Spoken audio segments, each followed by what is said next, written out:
Hi everybody, welcome to my studio. I'm going to start out today with just the basic video on how to wedge and how to start centering clay to create a bowl or a pot of some sort on the potter's wheel. Okay, wedging clay is different than kneading bread. A lot of people think it's the same thing, but it really isn't. When you knead bread, you're trying to disperse air bubbles throughout the dough so that the rise is nice and even in the oven. When you are wedging clay, what you're trying to do is get out every last air bubble in that clay. If you put it in the kiln and there's an air bubble, what happens when it heats up is the air expands and your pot may explode.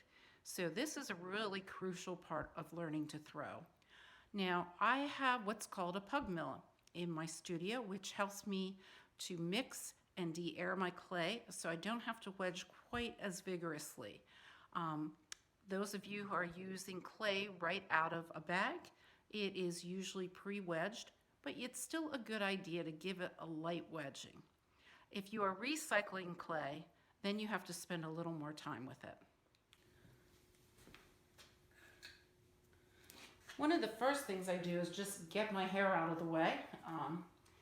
Throwing on the potter's wheel is quite messy, so you're probably going to want to wear some kind of apron and old clothes. I even have old shoes for my studio. It always cracks me up when I look at some of the pictures from like the 1940s and 50s, because you'll see people throwing on the potter's wheel wearing dresses and shirts and ties. However, our lifestyle's a bit different, so you're going to want to take the precautions to kind of keep yourself somewhat clean. I have here an apron with a split leg so that I can sit at the wheel and protect my garments from getting covered in clay. Okay, here's some clay that I just took out of the pug mill. It's very wet.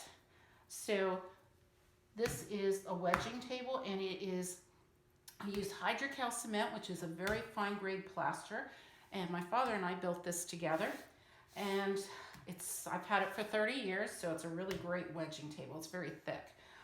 So it helps draw some of the moisture out of the clay as I'm wedging. So when you wedge, you want to go down like this and pull it, and you'll hear cracking sometimes when you hit an air bubble. If you're not sure how you're doing, what you can do is, here's a wire alongside, and I use old guitar strings a lot of times for these wires. And you can see here, there's an air bubble right there and an air bubble right there. So that's what we're working to get rid of. So sometimes I just cut it and see where my air bubbles are. And the more I wedge it, I should be able to work them out. It does take some time to do this. A lot of times what I'll do is I'll wedge one day and get everything prepped for the next day of throwing, because working on the potter's wheel, working with your hands, are repetitive movements which aren't the best for the body. So you kind of have to be aware of that. Now it's getting kind of wet here. I keep these, and sometimes I just clean it up a bit, add it back into my clay, and maybe I'll move to a drier spot on the wedging table.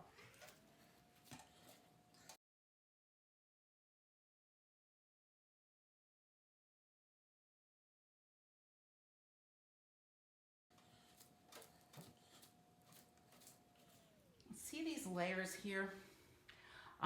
If you do, a lot of the people who are really good at wedging get it to look almost like a spiral.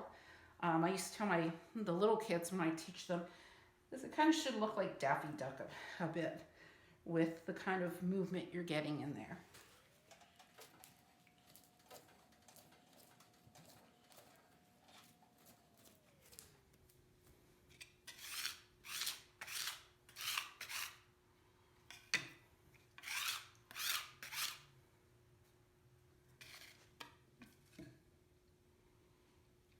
I just sprinkled some dry clay down because my clay is so wet. I can use it almost like you would like flour when you're doing like a pie crust, or if you're baking bread. It helps keep it from sticking to the table, and it will help dry out some of that really wet clay. Now I can go more on my spiral. And when it's not so wet, it's easier to maneuver. When you do this, a good motion to get into is when you're first starting is kind of a rocking motion rather than just your arms, which is a little bit more beneficial to the body. So if you do a rock, you can form these layers. And like I said, sometimes you'll actually hear the cracking. See those layers? When you hit the air bubbles. Let's see how I'm doing here. Looks good, no air bubbles.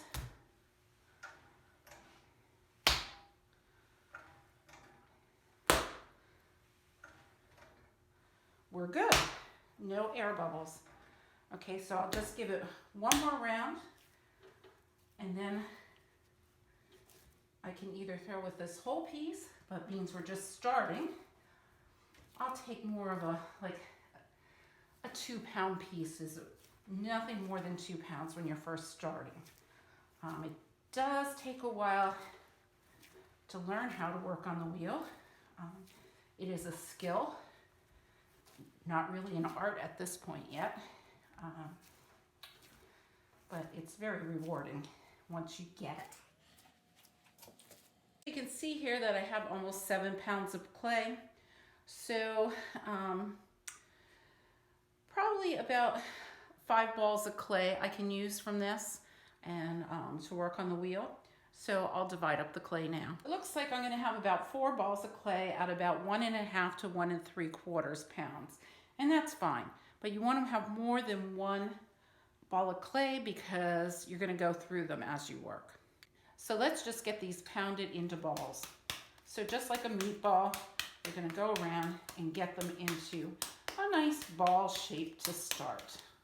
Sometimes even you will hear when you're doing this a little air bubble pop. So take a little time and do that to all 4 balls.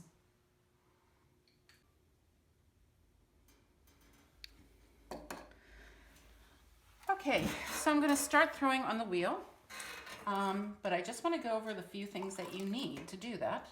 You're going to need a wire tool for taking the pot off the wheel. You're going to need a wood knife, and that's for cutting the excess off the bottom of your pot. You want to do as much trimming before you trim the second day. It's quite a process because you have to wedge, you've got to throw your pot. The next day when it's leather hard, you have to trim that pot. Then you have to put it into a bisque firing. Then you have to glaze it, and then you have to glaze fire. Glazing itself, it seems like it shouldn't take that long. It's pouring and dipping.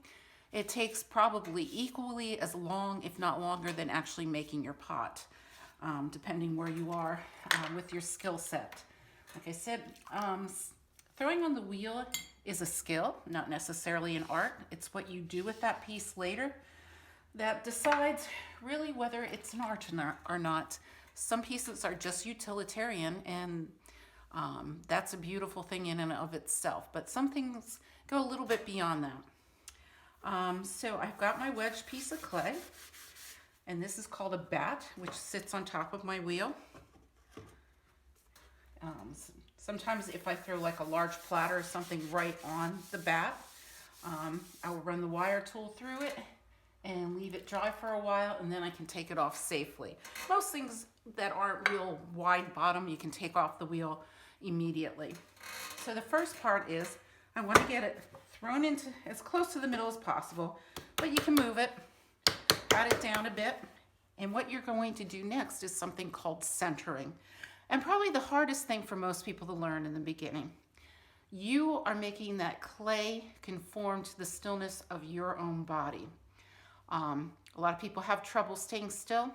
You never want to throw with your arms out like this, like chicken wings. You always want to be supported. Usually my arms are on my knees. Sometimes when you throw standing up, you're going to still have your arm propped against your body, and one arm may be free, but the other arm is still providing stability. get this piece of clay centered. And in doing that, I always look at my wrists. If my wrists are still, my pot is going to be still. You can see here how it's moving around. It's not looking still. And I want to convert that to stillness. When my hands are just resting on it, see how it's just moving. Now you're going to start to put pressure on that clay. And you can keep the speed of your wheel fairly quick at this point. And I always look at my wrists. See, my wrists are pretty still, but there's still some movement in the clay. So I need to add a little more water, maybe push down and push in from the edge. And then gently remove your hands. If you jerk away from the clay, that quick movement may translate back into your clay and make it not centered again. This is looking pretty still. If I put my finger around it, you can see it stays pretty still. So I'm going to bring it up one more time and then push it down. This is also another method that some potters use for making sure there's no air bubbles in there, because that can help crack anything out that's in there. I don't tend to do that too much myself. I just kind of center it and get it where I want to be. Each potter has slightly different techniques. Some things remain the same, like supporting yourself, that kind of thing. So it's always good to watch different potters throw, because you might pick something up that will work for you. The next part, after I have it just the way I like it, is putting the hole in the middle. So I use my 2 thumbs and I push a little bit, and I might add just a, and again, move away, add a little bit more water to help my thumbs go down. So push this down to about the depth I think I want it. Remember, you want to keep a bottom there. You don't want to go down all the way to the bottom.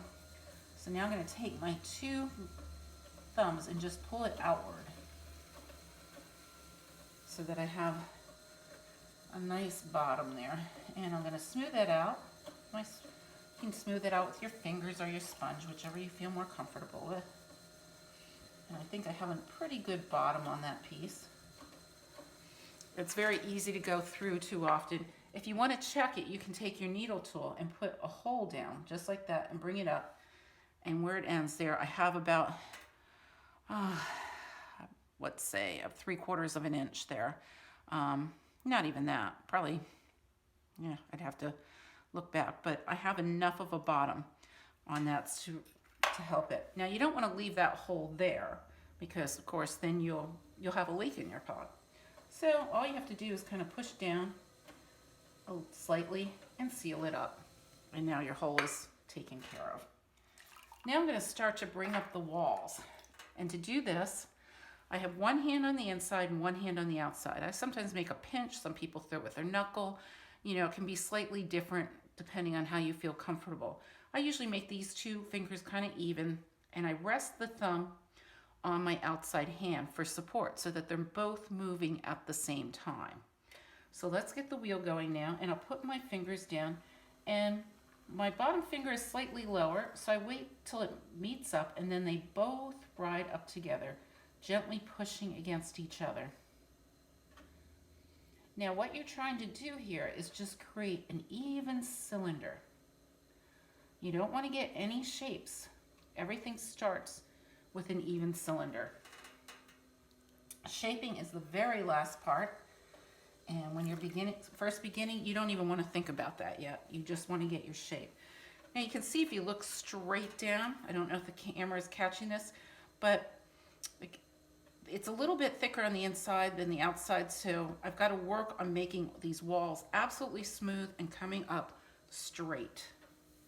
So now I'm going to start on the inside and start to push out towards my outside. And this time I'm throwing with the sponge on the outside wall, and I'm bringing my pot straight up.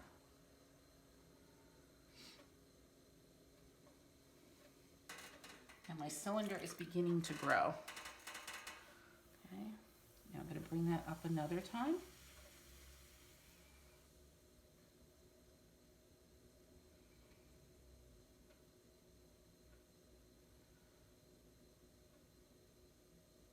Notice tell you you really don't see me moving too much. I move very, very slowly. I kind of let the wheel do the work and bring my clay up very slowly.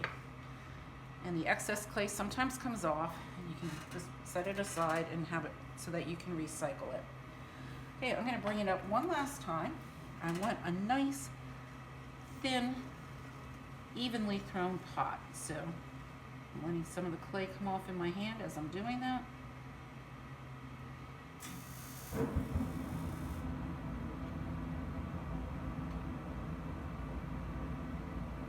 You have to stay still. Do not panic. Let the clay conform to your stillness.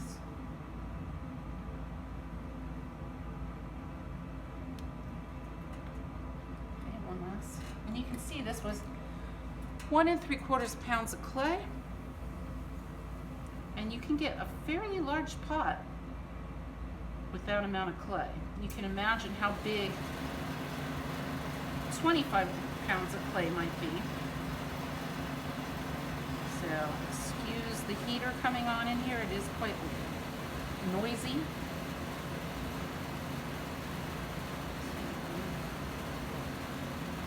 And I'll gently pull my finger away. So that's the first part in throwing on the wheel.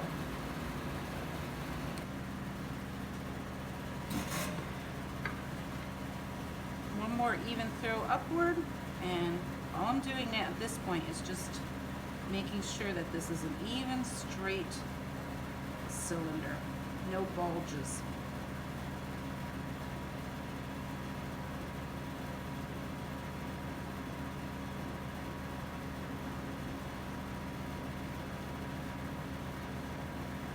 Okay, gently lift off.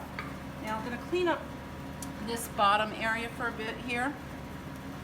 And I'm going to do that with the wood knife. And you come in differently than what you would think. You come in at this angle.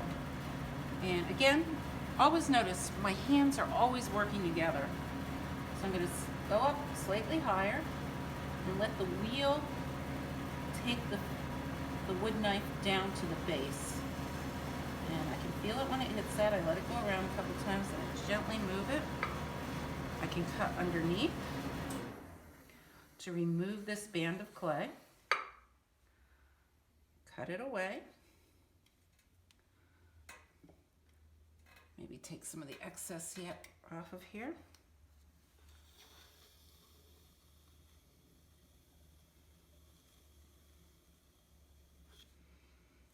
Okay. And now sometimes, this one isn't too bad, but sometimes you've got a real unevenness at the top, and that's where you want the unevenness in your clay to go, because you can always cut that off to make it even. But I'm going to show you how to do that. You're going to need your needle tool, and what you're doing is you're coming in towards your hand on the inside. When it touches your fingertip and goes around for a bit, then you lift up and you remove that unevenness at the top of the pot. So let's get started with that. Again, I'll let the wheel just take it through. I don't jab it through at all. I let the wheel take it through. You can see it hits my finger and I lift up. Then you can start to shape your lip. Like maybe you want it a little more rounded. There is a throwing lesson that is a really good lesson for potters to try doing. And that is throwing all equal sized cylinders, like taking your measurements, using the same poundage of clay, and throwing just straight cylinders and then stacking them on top of each other to create a large vase. And it ends up looking like bamboo because where the joins are, it's a little bit thicker. And it's a good way of learning how to measure, learning how to throw, throwing things consistently. Now to get this off of the wheel, I do something different than a lot of potters. I put the short side of the slop tray towards me because I just think it's easier than having to slide this thing off. So I push down on these little thumb tabs and pull it out. And now I want to get this off the wheel. I have here a plaster bat made of the same stuff that the wedging tables are made out of. So it's hydrocal cement. It's very hard, but it's very porous. And what you want to do is you want to slide the pot onto your fingertips and then put it on the plaster bat. You don't want to try sliding the pot, and I've seen this a million times, and slide it onto the bat, because what's going to happen is, because it's so porous, it's going to stick right onto the edge and you'll end up ruining your pot. So to get this off, I'm going to put some clay right here on the bat, and I'm going to run my wire tool through that, grabbing the water to help it hydroplane across the surface. So back here, bring the water through and do that a couple times till it starts to slide.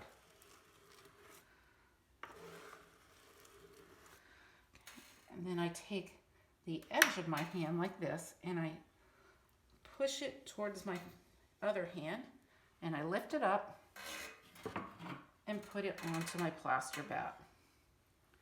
Okay, now if you're just starting, you want to be aware of where you might be going wrong with the pot. And this one, usually I have students always when I do this go, oh, but it's the best way to learn.